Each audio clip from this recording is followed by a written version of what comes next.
وَإِذَا مَرِضْتُ فَهُوَ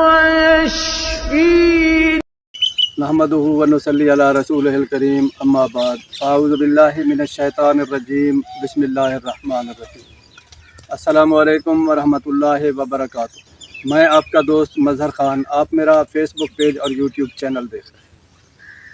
دوستو، بعض اوقات کچھ نادیدہ طاقتوں کی وجہ سے گھر میں نحوست، بے برکتی، نا اتفاقی، ناچاکی، لڑائی جھگڑے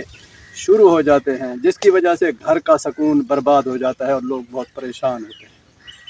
اگر آپ کے ساتھ بھی ایسی صورتحال ہے اور آپ چاہتے ہیں کہ آپ کے گھر کی، آپ کی اولاد کی، آپ کے مال کی، آپ کی صحت کی حفاظت ہو، اور ایسی چیزیں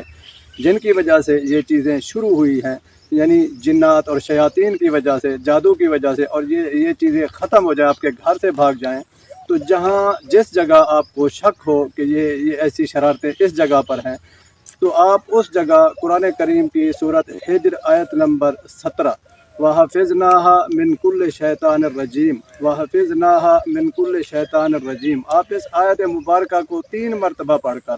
اس جگہ پھونک دیں، یہ چیزیں وہاں سے بھاگ جائیں گی۔ جنات، شیاطین اس آیت قرآنی سے، اس آیت مبارکہ سے بہت پریشان ہو جاتے ہیں اور وہاں سے بھاگنے پر مجبور ہو جاتے ہیں۔ اسی طرح اگر آپ کے گھر میں آپ کو محسوس ہوتا ہے کہ ایسی چیزیں ہیں، جنات ہیں، شرارتیں ہیں، ان کی شیاطین ہیں، جادو ہے، نحوست ہے، بے برکتی ہے، تو آپ گھر میں بھی اسی آیت مبارکہ کو، یعنی وَحَفِظْنَاهَا مِنْ كُلِّ شَيْطَانٍ الرَّجِيمٍ، اس آیت مبارکہ کو آپ 70 مرتبہ پڑھ کر پانی پر دم کر کے گھر کے اندر چھڑک دیں، کمروں میں، مختلف کونوں میں، حویلی کے اندر اپنے آپ اس کو چھڑک دیں۔ جب آپ ایسا کریں گے تو شیاطین اور جنات ایسا کرنے سے اس آیت مبارکہ سے پریشان ہو جاتے ہیں اور بھاگنے پہ مجبور ہو جاتے ہیں، یا تو وہ وہاں سے بھاگ جائیں گے